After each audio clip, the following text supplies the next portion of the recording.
ามแดนดินบ่ให้น้ำตาพี่น้องนั้นไหลล่วงลิ้นถึงเลือดทหารจะสิ้นขอแผ่นดินเหล่านี้สิ้นมา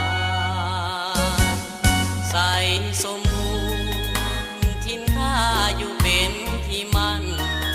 เป็นเมืองตั้งทัพทินฐานเหล่าทหาร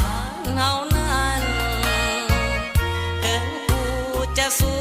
งหน้าผาที่นั่นจะสั่นข้ายังบ่เคยได้หวั่นต่อหมู่มารผู้มาหาวีอยู่จอมภูผาลมพัดมาเมฆทั่วไหลผ่านลมฟ้าลมฝนหนาวปั่นหนาวยืนสั่นแทบสิ้นชีวิตต้องทนยอมตายให้หลายสายชาติสตรีเพื่อพื้นดินลาวเฮา